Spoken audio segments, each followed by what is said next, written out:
Welcome everyone to our Grantee Showcase. I am so excited and honored to present five fabulous grant programs that will hopefully be of inspiration to you in all of your wonderful and important work for Indian education. So again, we have here five amazing grant programs that will share their strategies, their program ideas, how they overcome challenges, build partnerships, and so much more that will be of interest to you. So we are going to begin with Enemy Swim Day School with Dr. Nadine Eastman. Take it away. Midakyapi. Dr. Eastman Imakiapia, Dakota Chaja Wichakbi Duta Wi or Red Star Woman. Tokanuwa Wayawa Tipi, Oetancha Ga Wauspe Wichakia. I am the superintendent at Enemy Swim Day School, and I am also a math teacher for middle school. Sisituan Wakpe Tuwan Hemataha. I am from the Sistan Wapton Oyate of the Lake Traverse Reservation in Northeast South Dakota. We are Dakota, Ma Dakota, or Da Ma Kota. They say it both ways. I want to just say that our project is called Dakota Iapi King U Hadu Kanipi. We are bringing our language back to life. Our goal is to revitalize the Sistan-Wapton Dakota language by incorporating 6 facets. And today's presentation is going to talk about parent and community involvement with our family Dakota language and culture nests. We only have less than 40 first language Dakota speakers, so this is very much at our heart. Okay. At Enemy Swim Day School, we don't separate culture and language. In our language classes, culture is taught, and in our culture classes, language is taught. We feel that Dakota language is embedded into the culture. Our tribal people consider it an honor to be able to pray in our language. We also continue traditional practices at the school. We have a traditional opening on Monday and closing on Friday. We smudge, we pray, we sing our songs in Dakota. At the drum, we honor and we communicate. In the summer, our students gather the sage we use to cleanse ourselves for opening and closing. And they dry it in garden class in the summer too. We harvest other foods and medicines, and we teach our students these practices because not all the families know them or remember them or pass them down through the years. Being able to introduce yourself in the native language is also an important cultural language activity. The picture on the screen was taken where our students were digging Simpetu Tawote from the marsh areas this last fall. In September of this school year, we hosted Wakbe Tokja Family Language and Culture Night. Students and parents learned the Dakota name for many natural teas and what natural remedies they were used for. Go ahead.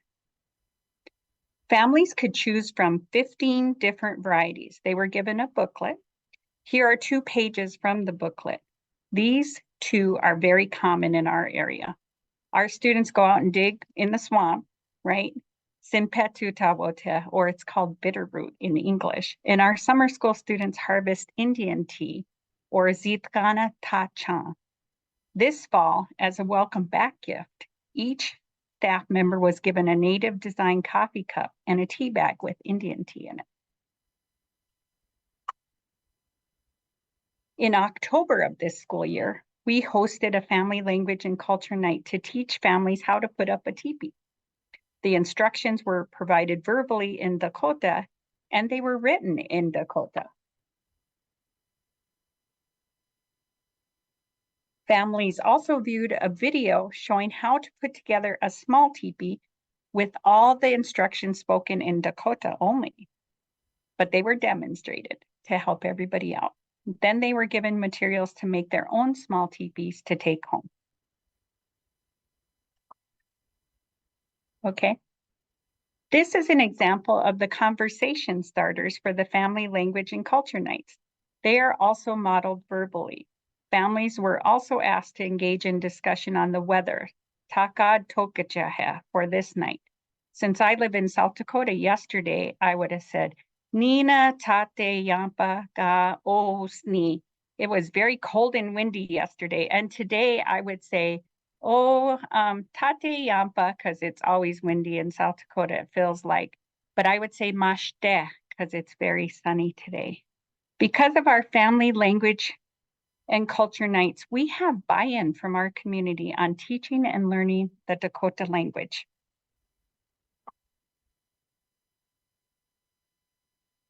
Our middle school language bowl, Dakota Language Bowl team took first place at the Lakota Nation Invitation Lakota Language Bowl in Rapid City, South Dakota this past December.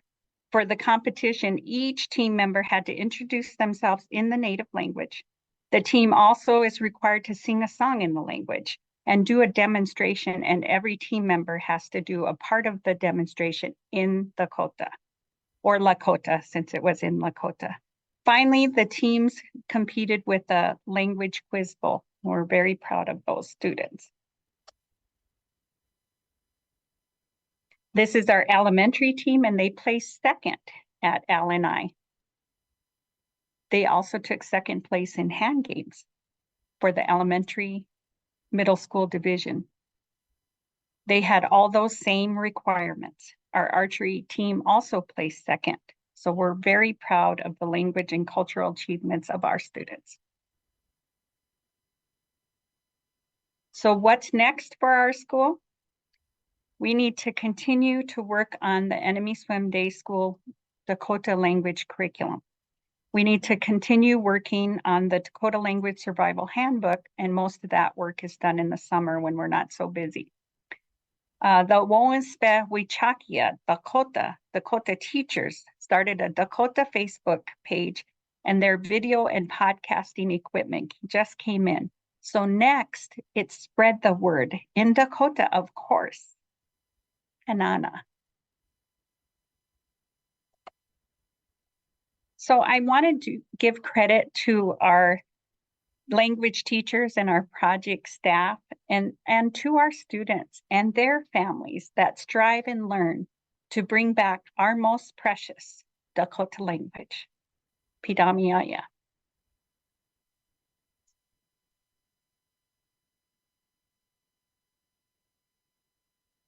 Thank you so much, Dr. Easton. That was wonderful. Thank you so much for sharing. I don't see any questions so far in the chat. Again, feel free to use the Q&A function. We'll definitely answer the questions at the end. But just some comments in the chat. People are really loving it, saying a great job. The Grantee Showcase is always a favorite every year. Thank you so much. Up next, we have with us Nakumas Elsover with Muskogee Creek Nation and their NYCP project. Take it away. Good afternoon, everybody, and thank you for having me. My name is Nakumas Elsover. I am actually a Cherokee citizen, but I work for the Muskogee Creek Nation, and it is an amazing place to work. So my speaker notes are gone, or they haven't come up yet because I thought they were going to be on this. So I'm going to wing it for a minute until they pop up. I have 2 staff members. Cassandra Thompson is my curriculum specialist. She's an amazing artist in her own right and a previous educator. And then I have Alicia Grafman, who is our college and career advisor. She has been with the Department of Education and Training for 7 years now. And she transitioned to this role because she wanted more face-to-face time with students. And they are an amazing group of 2, and well, we make 3. So we have a very small staff. We got a little late start on this grant. I started April last year. Cassandra came in on May, and Alicia came in on June. So we haven't even been at this for a full year yet, so bear with us. But we want to show you some of the stuff we've done so far. Next slide, please. Okay. Our NYCP project is a 3-part project focused on Native American arts curriculum. So Muskogee Creek Nation had a previous NYCP grant. I think it was funded in 2017, and they developed Native Studies curriculum, which is amazing. And our part of it, we are now focusing on the Native American arts. And then, of course, college career readiness, which is Alicia's part, and future Muskogee educators. So we are partnering with the Muskogee Creek Nation College and another college in our area to identify future educators who might want to stay in the area and continue to educate our youth. We have 4 partnering LEA sites for our college and career readiness. Mulgee, which is where we are based, Graham Destin, which is about an hour to our south, Eufaula High School, and Eufaula Dormitory. They have the same students. The students from the Eufaula Dormitory, it's a 7-day institution, so they go to Eufaula High School as well. And in college and career readiness, we are currently serving, it says 252, but we actually had about 7 more join in the last couple of weeks. So we're up to that. I want to say it's 261 now. So we may have had 9.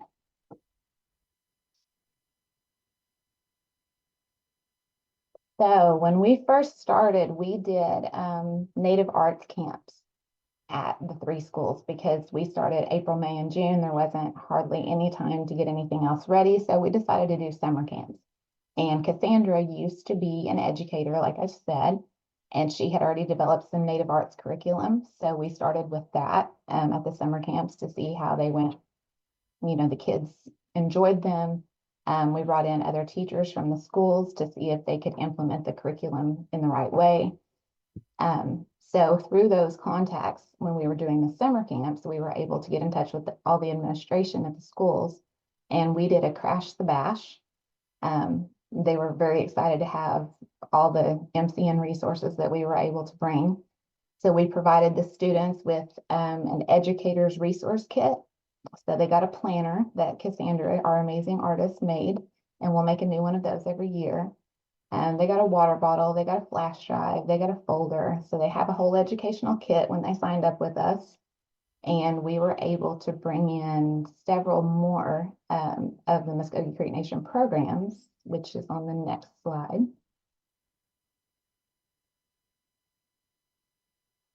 So we have JOM, we have Muskogee Nation Youth Services, we have Tribal TANF, Social Services, College in the Muskogee Nation, and the other grant program that is currently with Muskogee Creek Nation, ACE, was there.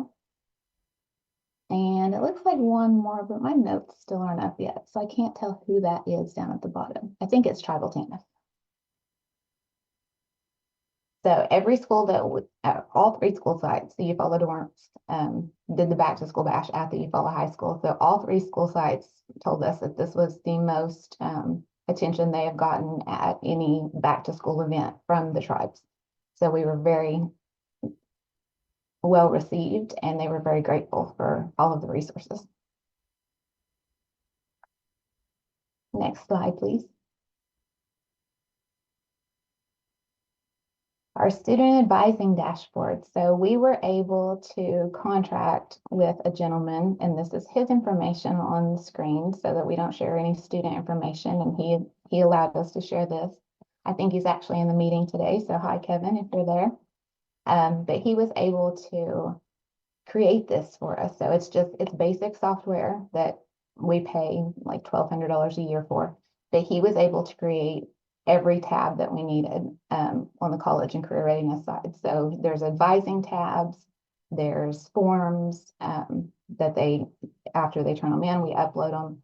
This has been very, very helpful to keep for Alicia to be able to keep, her separate schools separated. So if she has a student from Old Mulgee call and they want to take driver's ed, all she has to do is go into the dashboard. She can pull up everything that they've already done, everything they've already turned in. So she can see if, because they have to have their citizenship card, they have to have various forms. So she can see all of that is in there, or if they still need to turn it in. And it really, really helps her advise these students more efficiently. Then when we first started, she had a spreadsheet that was a little too much. So Kevin did this for us, and it's been working out very, very well since. And hopefully we'll have more than 261 students pretty soon. Next slide, please. Ooh, our Native Arts curriculum. So I want to play a video for you, but first I want to give you a little bit of background on this. Native Arts was born from necessity instead of, lost my word. Native Arts was born from necessity. We made baskets because we needed, to hold our harvest or whatever. So when we started the Native Arts curriculum, it all comes with a story. How was this born? How was this intended to be used? That kind of thing. So we're going back to the storytelling portion of everything we do. And we are going to interview the people that have made the Native arts that we already have within our reservation. We're going to create how-to videos with step-by-step lessons for the teachers to play. That way they don't have to just depend on themselves. If they're not Native, they don't have that, knowledge. They can just play a step-by-step video and get that straight from the authentic source. So if we can play this video. Ready? Stongo.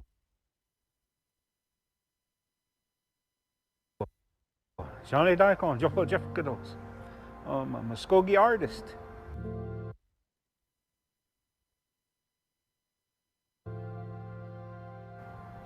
To me, it meant more than the creation story in the Bible because I could relate to it, because it spoke to me and it told me who I was. From them moving across the pole that they would set up, and it would fall and they would go in the direction of the pole. When they came to the tribal town and the laying down of the medicines, the combining of the medicines, I did the whole story. That was really moving to me, to work on this and be able to tell this story and have people walk up to me while I was working on it and ask me, what is this? And to be able to tell people our stories. I guess I would title it The Beginning.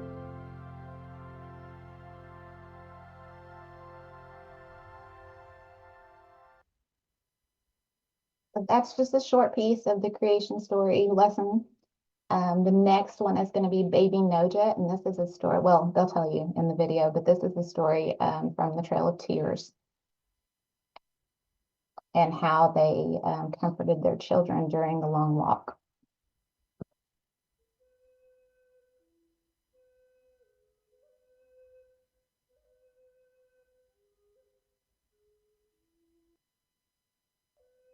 Baby, no, just baby, no, just baby, no, just baby, no, just. Hello, my name is Alvin Deere. I am Muskogee Creek and Kiowa Indian from Oklahoma. My name is Elizabeth Roland Chang, and I'm a daughter of the Panther Clan. Estongo, Georgia Align Harjo, Chahochipkados, Hado Galgi, Amaligidados, Muskogee, Chata, Chiasimino, Momen Shayandoas, Malangola Vagagan, Amajolgados, Amidoa, Alabama Cosanidos, Okdaha Hachi, Anchukatlakados, Momen Amasoswa, Alabama, Anchukatlakadois, Chichke Unibrandos, Momen Chabasoki, Bobby Brown, Momen Sally Scott, Mado.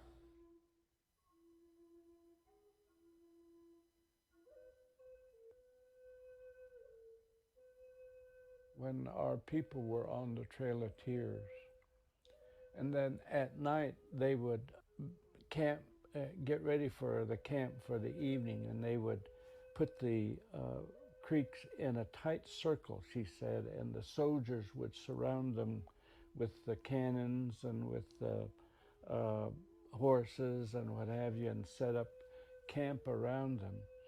And at one point in all of that commotion, the soldiers would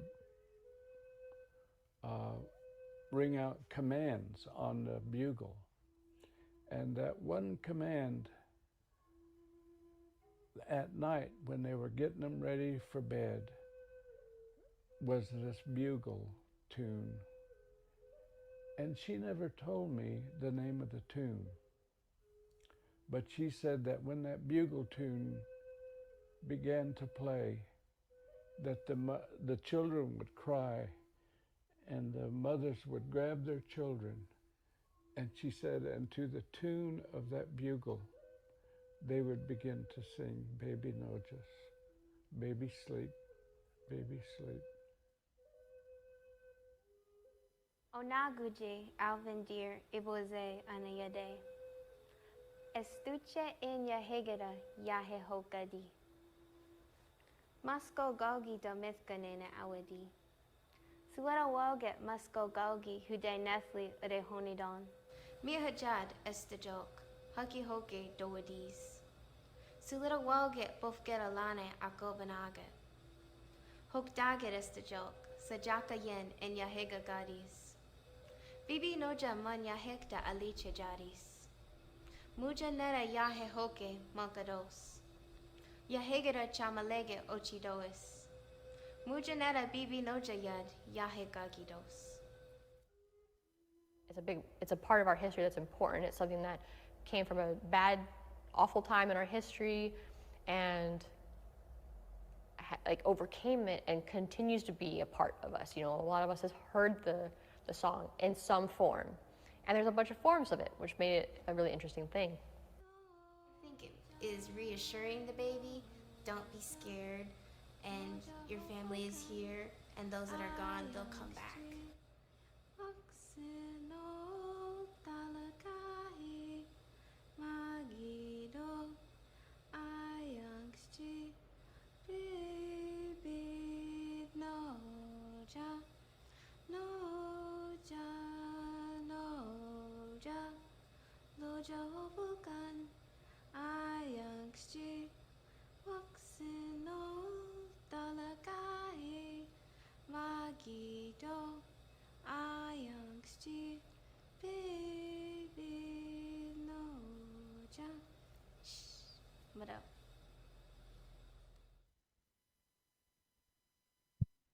So that one was kind of long, and it's not done yet, but I just wanted you guys to see a little bit of what we've been working on.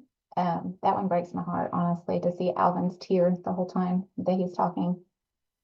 So that's kind of what we're doing for our digital arts curriculum, and we're making it digital because of we want it to be accessible. You know, if something happens again, like a pandemic and kids are at home, we want it to still be accessible for them.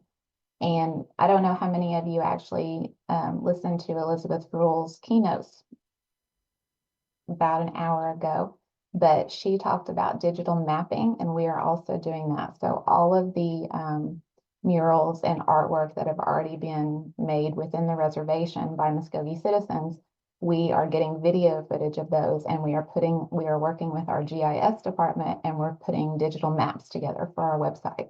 So if they scroll over one piece of artwork or one mural, a digital map will come up and show them exactly where they can go find that in person. So that's pretty cool. And then the next two slides, I just wanted to share with you guys what we did at our cultural camps. So our kids made moccasins. They did beading, they did quilting. The mural at the top center picture, each school got their own mural to paint. The kids at the camp helped our artist, Joe Hopkins. He painted those murals. And each one got something different to their school, and they are very, very proud of it. We have created resource centers to go with the murals at the schools, so they can come in, they can grab all the flyers from the other programs that are doing stuff, you know, for the kids, the ACE program, JOM, Tribal TANF, all of that good stuff. It's all there with their mural, so they can be proud of their work and they can get information if they need it. And the last slide, I think, is just more activities. So the kids with their moccasins, they did clay work, they did baskets, they did stamping, they made the stickball balls. They're very proud of those. So we've done good. We haven't been quite at this for a year, but I think we're making some big strides. And if you guys have any questions or ideas where we can make this better, please let me know. Thank you very much for having me. Thank you so much. Wow, those videos definitely really strikes a chord, and thank you so much for sharing all those great tools and wonderful activities that you're doing. And here is her contact info. And so far we don't have any questions. And again, if you do have any questions, you can pop them in the Q&A or the chat, but just a lot of sentiment about how beautiful the videos are and just loving the mural painting idea for a culture camp, and just thank you so much for the great work that you're doing. Well, thank you. And then up next is the Native American Education Leadership Program by Dr. Carmenita Lamb at the University of Mary. Hello, and thank you so much for inviting me. I'm honored for my students. Actually, I was telling many of them here in the last couple of days that I was going to be able to share their story, and they were excited about it. I've got about 31 Native scholars who are getting ready to walk across their stage at the bachelor's, master's, and doctorate, and so they're very excited right now. This is a picture of myself with one of my Native scholars from Turtle Mountain, and the Native American Education Leadership Program is unique to the University of Mary. Although I've been a program director for professional development, the discretionary grant through OIE since 2009, I've only been at the University of Mary since 2014, and we had our first award in 2016. So I'd like to give you a little background information about the NELP program. And the students know themselves as NELPs, and people that are looking to apply to the program to hopefully earn a master's or a bachelor's degree, they talk to the others who are NELPs. They want to be a NELP, so it's kind of a moniker for them. Here are a couple of my completers during the pandemic, and even the pandemic couldn't keep these Native scholars from completing their academic goals. They would not be held back by anything, pandemic or not. And even though we had to be commensurate with masks, they came up with the best looking masks anybody could hope for. But anyway, just to give you a little bit of an idea of how the award has gone, in 2016, when we received our first award, we had 45 participants, and the 2016 award was a combination of undergraduate and graduate together. So these numbers have not been disaggregated. These are aggregate numbers. And then in 2018, again, a combined program with graduate and undergraduate. And we had more participants. We would like to see just a little bit more completers, but we still had an award that we felt like was successful. In the 2021 award, we were able to have an opportunity for 2 separate awards, one for undergraduate and one for graduate. And that's the one that's active now with regard to completion in this actual spring semester. And so in the undergraduate, there's 22 participants in that one. And in the 2021 graduate award, there are 39. What you need to understand is that there's 39 participants who signed up for this graduate program, and so they're receiving a master's in K-12 admin or special ed as a strategist, or they're combining admin with a reading strategist degree. So they're just doing tremendous work. And of those participants, we've already had completers, and we've even had 2 of them that have fulfilled their payback obligations. So the students in this program have just astounded me with the things that they're able to accomplish. So when I was asked to participate in this part of our annual meeting, I thought, well, what lessons have I learned? Actually, I think, well, I've learned lessons. Of course, we learn lessons every day. But with regard to this particular program, professional development, I thought, well, for undergrad, it's got to be praxis. Everybody who has an undergrad professional development grant thinks about praxis and how to navigate that major gatekeeper for students who are trying to receive their degree and their license and get in the classroom and work with children. That's their goal. So praxis is a big deal. Mentorship has become more important as time has gone on, and it's built through relationships. And I've been fortunate. I worked in the tribal college system for a number of years for the greater part of my career, before I went to the university. And those tribal college partnerships have been what's helped the NELP program continue its success. Thinking about what it is to support graduate students, because I'd always worked with undergraduate students and within K-12 before I went into higher ed. But working with graduate students, and particularly Native graduate students, presented some unique challenges, and I learned a lot when I was working with them, and still am.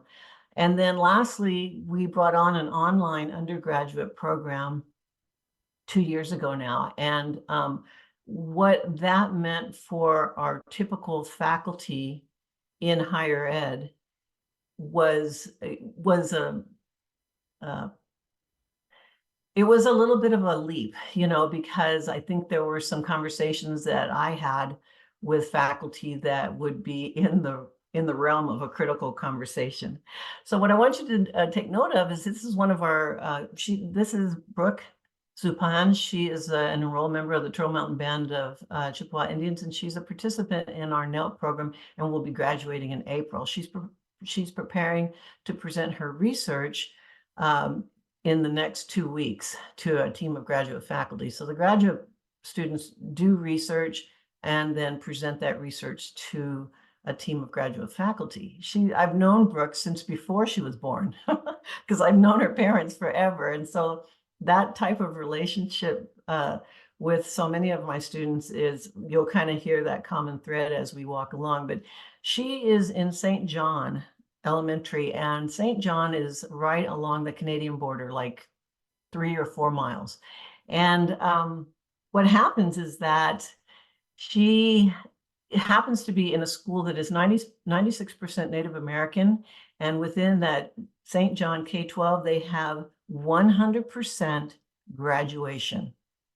So within a school that is 96% Native, they have 100% graduation. What's happening here is that school is right on the edge of the Turtle Mountain Community College, which has prepared Native American teachers through the Professional Development Grant since before I was there in 2009. She's a product of the Professional Development Grant at the bachelor's level.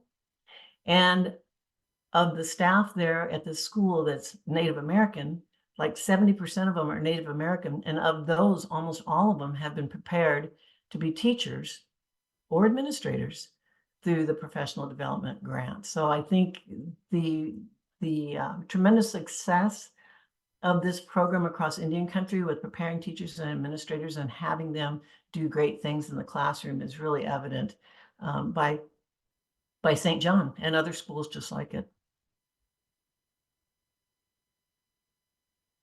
Next slide. Okay, so let's talk about these things. So the first thing is praxis. These are my some of the participants from the United Tribes Technical College who are my tribal partner in the grant right now in the 2021 award. And part of our program goals was to increase the capacity of our undergraduates in the areas of STEM. And so we had summer courses at the University of Mary that these participants, and this is just a handful of them, not all of them, came to the campus and were instructed through PAMST award winners. And so we have on faculty a PAMST award winner, which is a presidential award for excellence in math and science teaching. And there are a very small number of those across our country. And we happen to have one at the University of Mary, who's a great friend of mine and a great teacher. And so the students would come up and learn all kinds of great things about teaching STEM in their classrooms. So anyway, aside from that, what about praxis, right? So the thing about praxis is I've learned a few things over the years that it's made it much better. One, and on top of the list, is to be able to order bulk codes. I've talked about this before in talking circles and in different areas, but it is really a game changer. So I order their codes for their tests from ETS in bulk. So I have a whole group of these codes. And when the student is ready to take the praxis, they don't have to go through the process of registering and finding the funds to pay it. And they don't have a credit card or whatever, all that. No, Dr. Lamb, I want to take my praxis. I think I'm ready now. And I give them a code and they have that code and immediately they can register, they enter that code and they're in. Just like that. And to be able to shorten that time period from the time that a student decides and knows that they're ready to take the test to the moment that they can actually embark on that journey is huge. And so bulk orders has been big. And I've done also the bulk order for the interactive practice tests. So ETS offers these really great online practice tests that are timed and they have all the criteria that the regular test does. And so I order a bulk order of those and they say, I want to take a practice test. And I said, sure, do it. And so I give them the code and away they go. And so those two things have been really big. Everybody that we've had in the United Tribes cohort who are in the PD grant have success. I think we have like a 98% success on the first round. And the other reason for that is because of the boot camp. So my faculty at Tribes, and I call them mine because they're my family, and I call my students mine because they're my children, and that's just the way we operate in this grant. But my faculty take the time and have a 1-week praxis boot camp. So every day for 1 week, they meet all day and they just attack different parts of the praxis 1, the core, math, reading, and language arts. They which is the writing, they practice and they go through drills and they might do the interactive test and they do it. And then on Friday, when it's all done, it's like, who's ready? And then they say it, I give them the codes, and then the next week they take it. The next week. And I encourage them to take only 1 test a day. You know, some of them get excited and they want to do all 3 of them, get them done all the time. No, no, no. 1 test a day, concentrate on 1 and then do the next one and then do the next one. Break it up into 3 different small chunks. And it's been very successful. Next slide. So the other thing, and I've talked about this before, is mentorship. So here I am, I'm their biggest cheerleader. I'll get choked up a little bit because I love them so much, but I'm their biggest fan. I tell them that all the time when they want to quit the program. Dr. Lamb, I can't do this anymore. My partner is misbehaving. I don't have enough. I don't have enough for childcare. It's just too much, you know. And it's like, no, no, no, no, no. We're going to do this. We'll slow the pace down. We'll take it easy. We'll think of ways to make this successful. So this was right in the pandemic. The graduation at Turtle Mountain Community College was outside because they insisted on doing graduation. Thank you very much. And it was a beautiful day. And that was also a big thank you for up by Turtle Mountain in the spring. And so there they are, you can see them. And many of those participants moved into the graduate program from 2021. This is a 2018 cohort here. The thing is the reason why we can have that kind of a group of participants at Turtle Mountain and the same kind of group at Tribes and the same kind of group at Mary is because of the mentorship. Mentorship is huge. For me, I can visit, I'm at University of Mary, and for me to get to Turtle Mountain, it's a 3.5-hour drive one way. And I'm happy to do that, and I do it. And I can go to United Tribes, which is not that far. But anyway, I make a point to get to the college campus and visit with them because I'm their advisor. I'm the person that they look to. They're the ones that ask me, what am I going to do about, you know, what am I going to do about my tuition for this semester? I don't have so many classes. How is my stipend going to be able to support when groceries have gone up by 40% in town? You know, those are the kinds of things I didn't think I was going to need childcare, but now I'm expecting. So those are the things that happen on a daily, and my mentors on campus, in other words, my site coordinators at Turtle Mountain, my site coordinator at United Tribes, they're with these students all day long, all day, every day. And they give me the information so that when I make a site visit, it's meaningful for them because they know that I'm there to solve their problem. to address their needs, to make funds available to them so that they can be successful. So mentorship and being very personal with all the students is important. Here's one that this picture is really important because when the professional development program moved from undergraduate to graduate, we can go to the next slide. There. When they began to offer graduate support, was a game changer for Indian country, at least in my opinion, because that became the time in which we moved from just being teachers in the classroom to actually being the leaders in the building. That was big. That's a big switch. This is a student here that I've had since junior high when I was a science teacher. And she was with me in junior high, and then she graduated from high school and kind of went here and there and came back to the tribal college, and I had a professional development grant rolling, and she earned a degree in elementary education, and she went to work at Fort Totten, which is on the Spirit Lake Reservation in North Dakota. And then after a while, she heard about the NELP program and the graduate program, and she came over to UMary and became a graduate student and earned a graduate degree in leadership, admin, K-12. And then from there, she went on and earned her doctorate. And this is a future tribal college leader, is who you see right here with her husband, my beautiful husband, Sean. This is Samantha Gord, and I've loved her since the moment I met her. And she's an example of how the graduate program in professional development has done big things. I have 3 other NELPs who are in graduate doctorate programs now, and they will continue. So the thing is for graduate students, you have to provide advocacy in higher ed because they want to participate, but they are non-traditional students.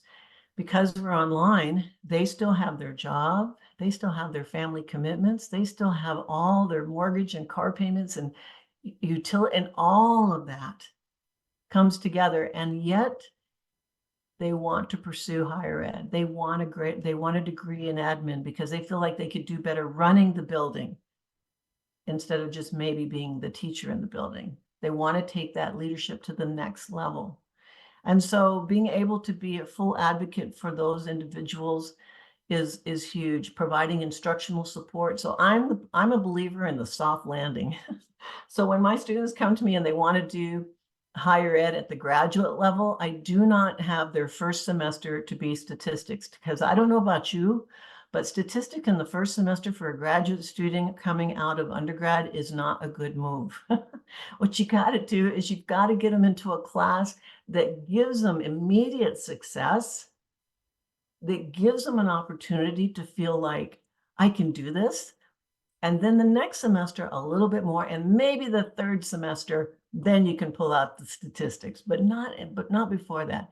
And I teach classes in the program so that when they get into my class, it's like they're with their mother again, They know that I'm going to be with them. And so that's important. The other thing that and especially during the research time, because I love the research, and that's the time when they're the most scared. And we do that together. Those are my classes. Those are my babies. The last thing is I have a Canvas class. If you're familiar with the Canvas learning management system, I have a Canvas course that's just them. And so there's all kinds of traffic in that Canvas course. They're talking to each other. They're asking if what I said for the assignment is for real. And then I can send messages to them and say, don't forget, and keep going. So the Canvas course is really good for them. Next slide.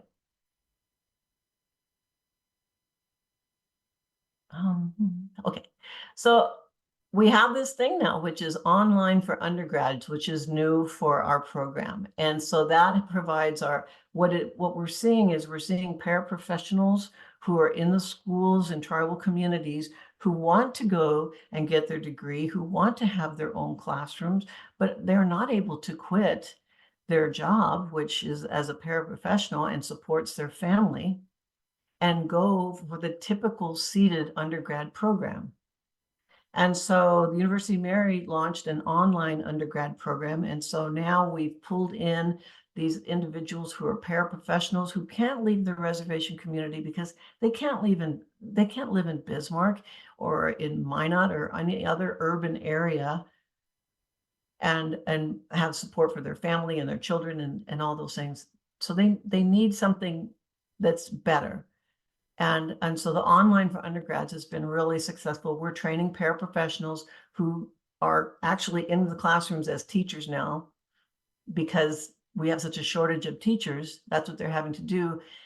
We're training them while they're in the class is the bottom line. And so when I talk about core faculty and critical conversations, here's what I mean. So when you get into a university system, you have faculty who are not particularly, and undergrad faculty who are particularly cognizant of what it means for them to have an undergrad student who's non-traditional. They don't get that very well. In other words, they're used to undergrad faculty in a university system are used to the student who comes straight from their mom and dad with all the bells and whistles, the car, the money, they're living in the dorm. They don't have to take care of their own, they don't have to take care of anything. They just have to get out of bed, and they don't even have to get out of their pajamas. They got to get to class. And so their expectations of undergrads who are online was way, way, way out of line. And I was one to point it out. But I could, because I was associate dean then, and so I had the rank. But what I needed to explain to them was something very simple. What you don't understand is these online undergraduate students, they are working professionals.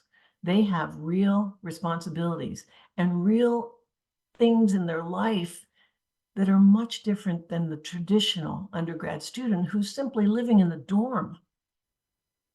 So asking them to read 200 pages so that they could understand one small, tiny concept is out of line. And that was exactly how I said it. What do they need to know to be successful in your class and to be able to convey that concept? Do they actually have to read 200 pages? Because I feel that's unreasonable. So that's what I mean by critical conversations, because they would be like, well, Dr. Lamb, what are you saying? And I say, I'm saying that you need to adjust your instruction to meet the needs of the student. And I don't see that that's happening. So that's what I mean by critical conversations. It made a big difference for the students. Next slide. So one of the things that's really changed with regard to how I address induction within the professional development grant is that I had a really poor participation, and I'll be the first to admit it, in my induction services as much as I tried in my early years with PD. And then I got the idea, you know what, in my obligation agreement, there's going to be a line in there that says, I will participate in a minimum of 80% of the professional development offered through the NELP program in years 4 and 5 of this grant. And they signed it. And I reminded them, 80% means I need you to come to some of the programming. Here's an example of some programming that I had. These are a bunch of NELP students. There are some undergrads there, but most of them are grads. And the programming was in trauma-informed classroom practices, which was probably been one of my most successful induction services. Another one was having students be Google trained, professionally Google trained for Google Classroom 1 and 2, and then they were certified to be trainers. And so that was huge, especially during those pandemic years when everybody was having to go online to have specific training. So in induction, we've really found that having that obligation agreement say 80% has kind of put the onus on students. And I don't want to torture them, but I think I have some really great programming that will help them. And when they come to the programming and are supported in that, they find it to be enriching. And part of it now is things like this, trauma-informed practices, and other things like opportunities for them to share their wonderful research, you know, in venues that I think would be important for people to hear in education, native and non-native alike.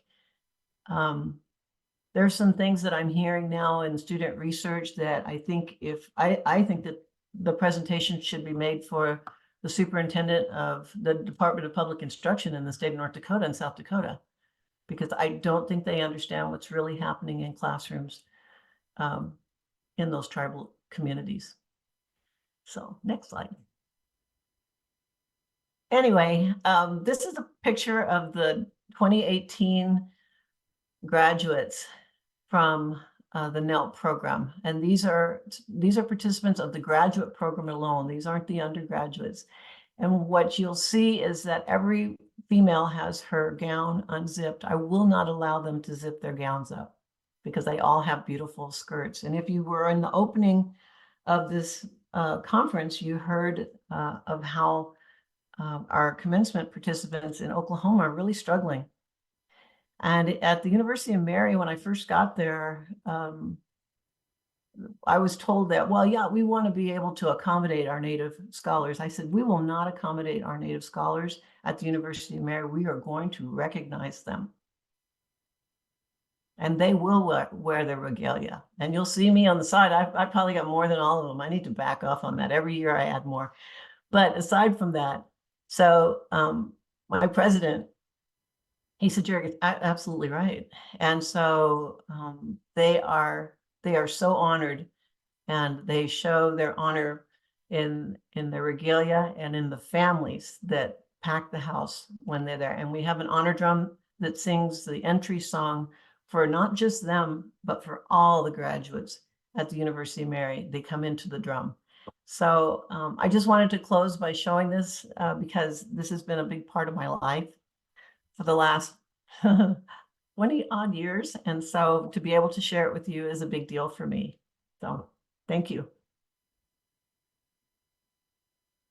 Wow, thank you so much. I mean, it really just struck me. You hear about all of these amazing successes, but you can see how they arose from overcoming immense challenges and just the wealth of experience and expertise it took to go through that. So thank you so much for sharing.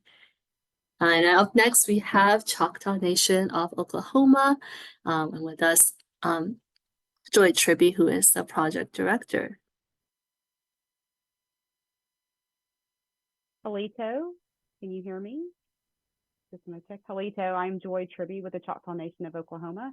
I've been with the Choctaw Nation for 7 years, though I am Cherokee. I am a proud employee of the great Choctaw Nation.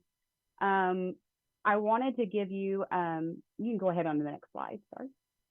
I'll give you a little background history on Jones Academy. I'm not going to read to you, but if you look on here, it's Jones Academy is a residential school. It started in 1891. Our school is located in the middle of nowhere. The closest Walmart is about 30 to 40 minutes away, depending on traffic. We have approximately 200 students, grades 1 through 12.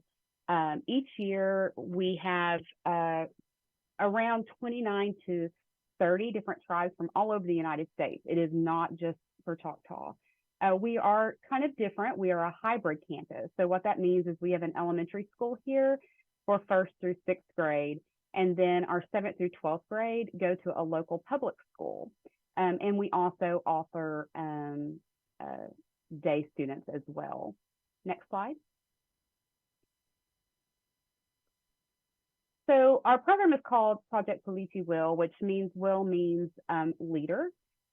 We try to create leaders. We are provided, of course, through the Department of Education. This is actually my 3rd NYCP grant to direct. They've all been housed here at Jones Academy. And though we're housed here at Jones Academy, only about 75% of our programming is here. We go within the reservation area. But today I'm going to focus on mainly what we do here at Jones Academy with a little bit of highlights of what we do for the other students that are not here. Here is just a couple of partners that we have. I'll have a list of partners a little further in my presentation, but we do have a Unity Native Leadership Conference. We have leadership committee here, as well as an ACES committee. And one of the highlights I'm going to highlight today is we have a very strong partnership with NASA. Next slide. So we have a quick video, and this is just going to highlight some of our programs.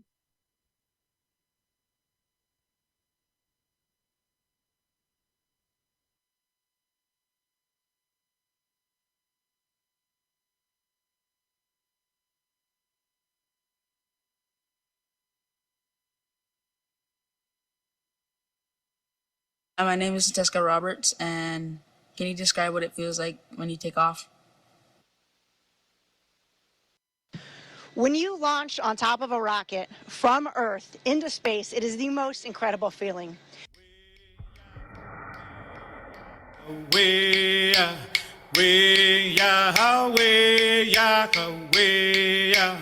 Why yo yo Yahweh Yahweh Yahweh we Yahweh Yahweh we Yahweh Yahweh we Yahweh Yahweh why yo yo Yahweh Yahweh Yahweh we Yahweh Yahweh we Yahweh Yahweh we Yahweh Yahweh why yo yo Yahweh Yahweh Yahweh we Yahweh Yahweh we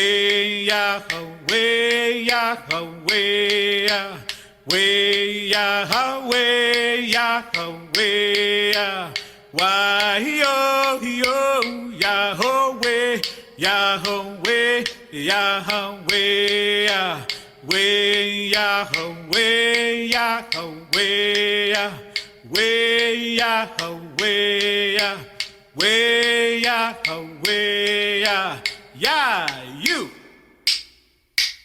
we Yahweh Yahweh we Yahweh why yo yo Yahweh Yahweh Yahweh we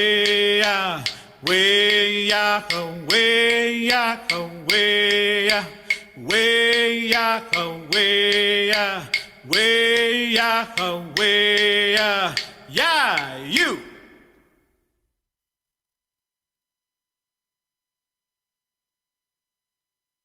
Okay, next slide. Oh, go back one. So I want to just touch base a little bit on our NASA partnership. You can see down here, if you look at the bullets, this is some of the things that we put in our actual grant application. I started a partnership with NASA through the Choctaw Nation of Oklahoma leadership about 2 years ago. And through this came this amazing partnership where we reached probably around 2,200 students within the tribal reservation area. And this included writing an application. So you saw that was Nicole Mann that spoke to our Native American student from the space station. She's actually, I think she is Chickasaw, if I remember right, but she is a Native American that is an astronaut. They got to ask questions, NASA picked the questions, and we had a huge event at Southeastern Oklahoma State University where we all came together and was able to have different universities there, different schools, but we chose 8 schools within our area, plus Jones Academy, all of this Choctaw Nation Head Starts and preschools, worked with NASA to build a curriculum that was to be implemented, and our program actually provided all of the supplies for them, and they get free professional development. And what people don't understand, NASA offers this to anyone. This is all free. It's something that, thanks to my leadership, they opened my eyes to it, and we meet once a month with NASA, and they continue to support us. A lot of the things that NASA has, books and materials and things, are all free to you as well, and they will send them to you. So that's just a little bit of the information, what we do with NASA. One other thing I'd like to say with NASA is some of you may have heard that Choctaw Nation heirloom seeds were launched to the ISS. Some of those were Choctaw sweet potato squash, the Smith peas, flour corn, lamb's quarter, and peas. And these are seeds that have been handed down through generations. So what they're going to do is they're going to go up and they're going to be exposed to microgravity for several months, and they're going to return to Earth. When they come to Earth, our youth here at Jones Academy will be able to study and observe the growth of both seed groups, and we're going to start a garden. So that's something else that came from this partnership with NASA. Next slide. So this is a huge piece here at Jones Academy that's very important, and it's our Student Success Center. I'm grateful to have a great staff that runs through this program. This is not the only program I direct at Jones Academy. This is one of 4, but it is my only NYCP. And on today, I have Leslie Franks that is watching, who is my program coordinator. I have Amanda Mathis, who is the program assistant. I have Barrett Sadler, who helps with IT and social media. And then I have Joshua Barnes, who is our student success coordinator. So again, I'm not going to read these through, but these are some of the things that we do here for the Jones Academy students. This all runs through the the Student Success Center, which is like a central hub. If you kind of think of it as a college, well, what are those called? Like a college center. They come in after school, they hang out there. But if you look down at the very bottom bullet point, they are also required to be there. And this is part of our data that we take in to share on our performance report. But these, we are parents here. These kids are here all the time. So what I may do for my one child at home that's 16, we do for 200. So from 6th through 12th grade, they are required to be a part of that Student Success Center, especially if they have a C or below. So we have one-on-one tutoring that happens, but we also have STEAM activities that go throughout there. We help them with concurrent classes, scholarship applications. Everything here runs through the Student Success Center, and it is 100% supported through NYCP. Next slide. You may have seen a lot of little projects and things going on. The rockets that shot, that was part of NASA. That was actually replicas of Artemis, which was what Nicole Mann was on. But we do have 2 camps that we have in the summer, junior camps and senior camps. One is, the junior camp is 2 nights. The senior camp is a full week. These are rubrics. So you can't just sign up and come to these camps. So these faces that you're looking at here of these campers, these Native youth, they have had to send me their grades, send our staff the grades, test scores, recommendation letters. These are kids that want to be at these camps and want to further their careers after high school. We have had tons of different facilitators, including NASA, Auburn University, University of Oklahoma, Oklahoma State University, just to name a few, that have come and worked with our students. But most of all, we tie culture in. The Choctaw Nation has a very strong tie to my camps, and they present every year to these Native American youth. These are not just Jones Academy students. These are students from all over that come to these camps. Okay, next one.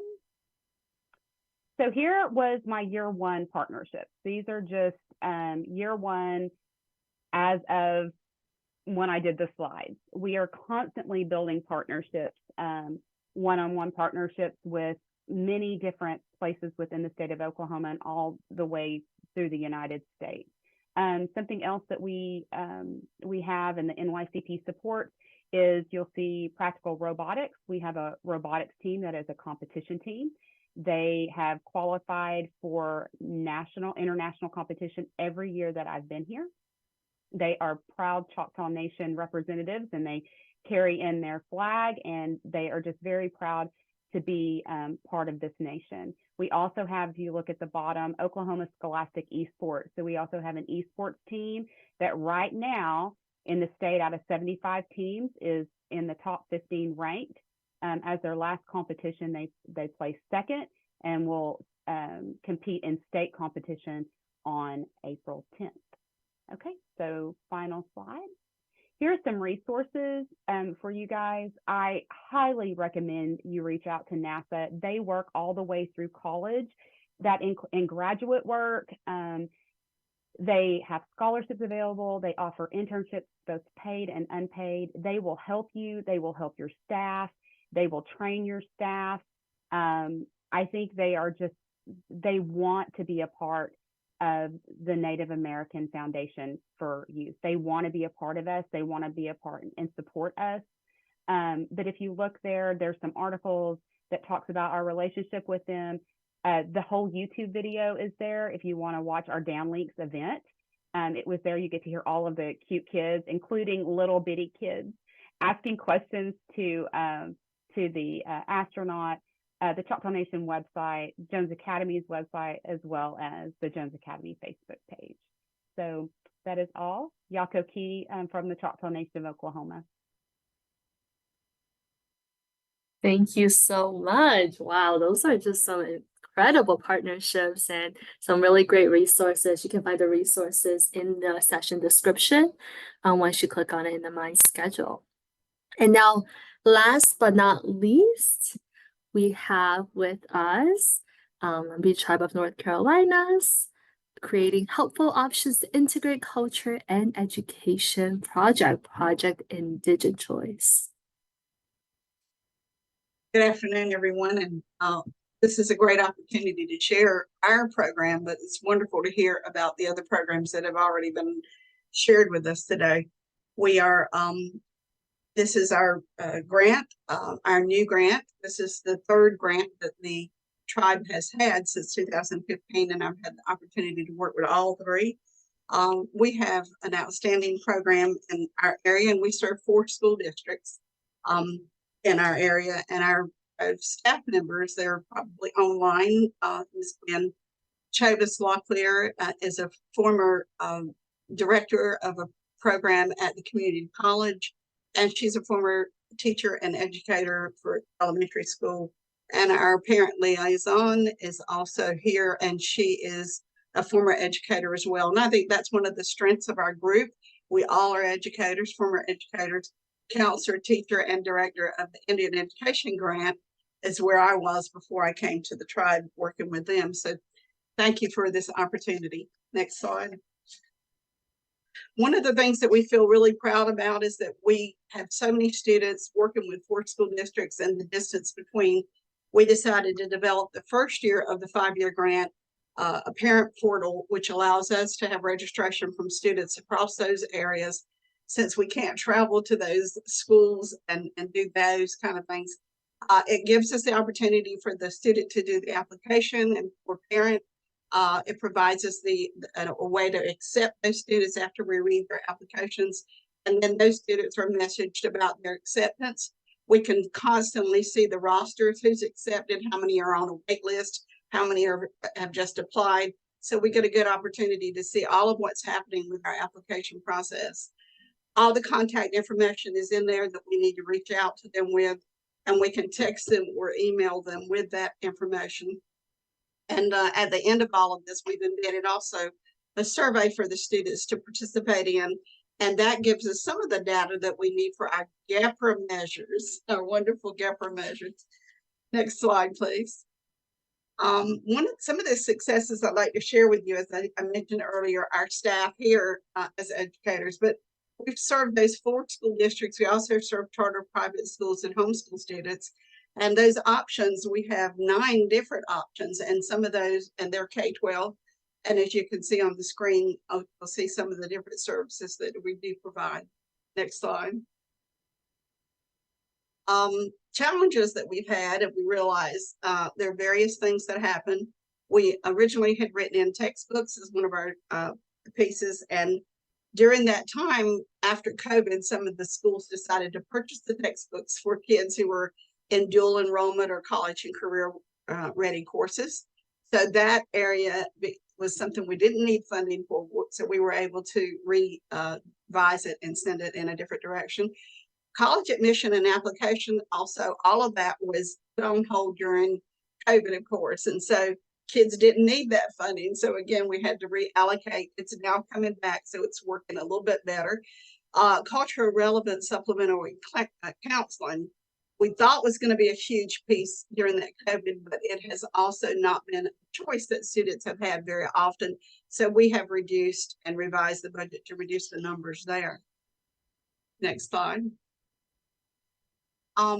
And how we improved the participation rates in some of the programs that we did have, even though you saw some of the ones that were the hardest to deal with. We just kind of met, revised, talked to different administrators, talked to school administrators as to what would be best for us to do with the funding that we had allocated.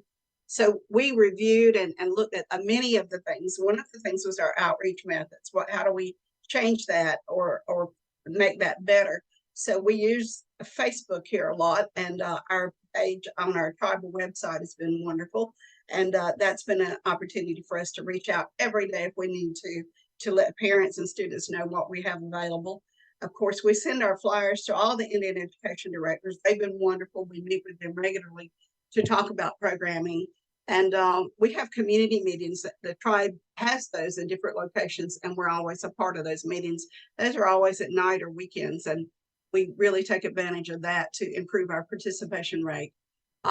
We do schedule regular meetings with our school administrators and our support staff that work in our schools. We meet with them on a regular basis to update them on how programming is doing and how they can help students reach out to the program.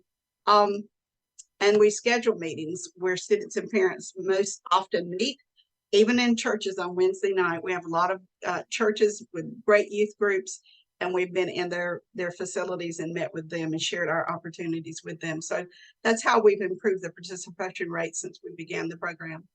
Next slide, please. Success stories with our partnerships.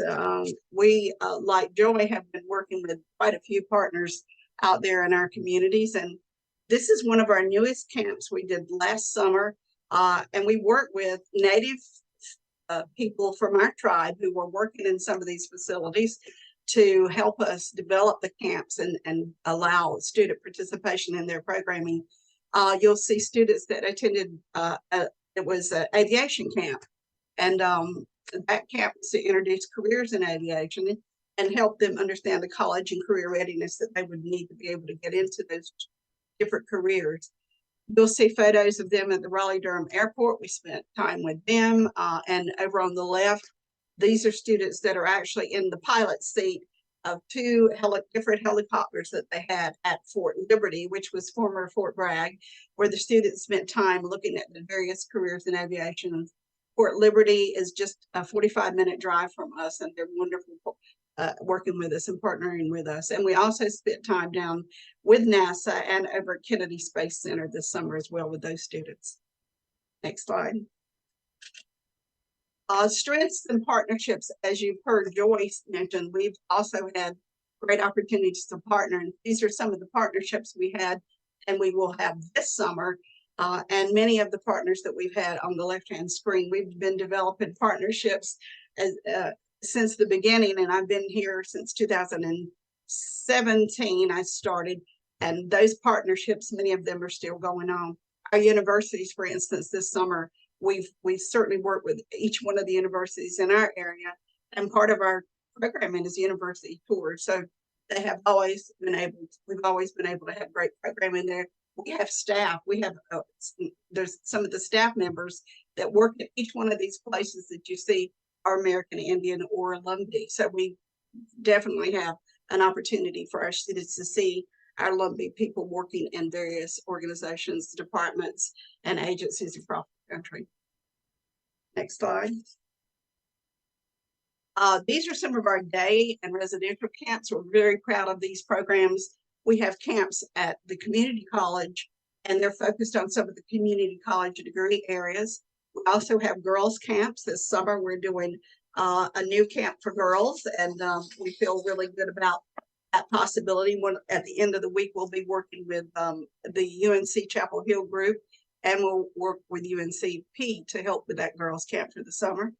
We visited several state and federal agencies, as well as this summer, we'll be headed up to the Environmental Protection Agency, where one of our good friends who works there is assistant director for the water department. We've been through some of the other agencies, like the FBI has worked with us. While we were there, we were also working with the company IBM. The college tours, again, great opportunities. The folks at those universities, typically we can find one of our people to work with us with that and be online. If we can't get them here, some of them will actually come online with us. So just a few pictures of some of the camps. Aviation flight simulator, which I mentioned. Finding Your Roots from Robinson to Roanoke is a week. All of those are week-long residential camps that you see on the right-hand side. And we work with the outdoor drama in Finding Your Roots, as well as the staff, educators, and historians from our area. And the last one on the right-hand side is some of the NC State programming that we did where we met and worked with plants, animals, the engineering department, and veterinarian medicine department for a week-long camp. All of those that I mentioned again are week-long programs.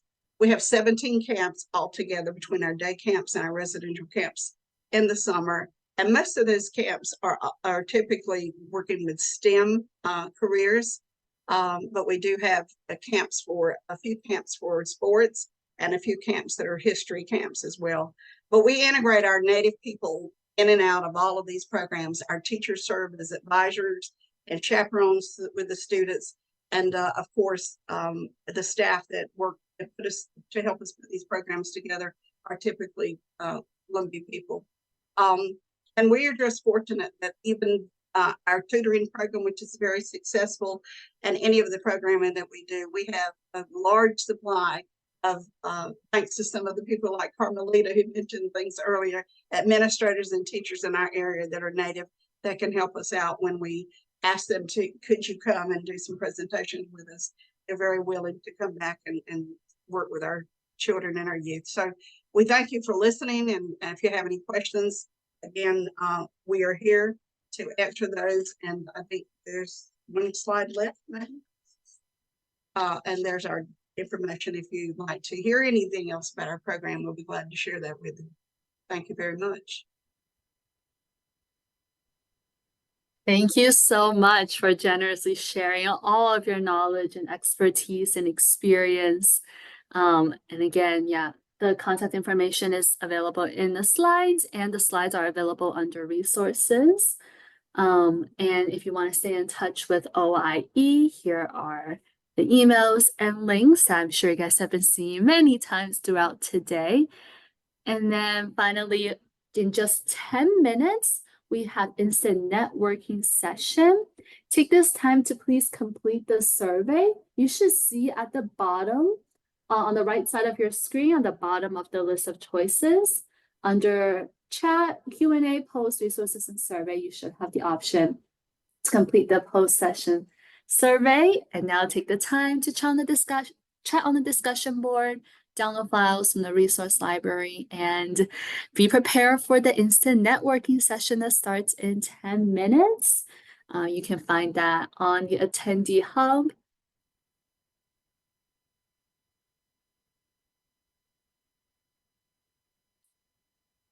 And I hope you all enjoy the rest of the sessions today. Thank you.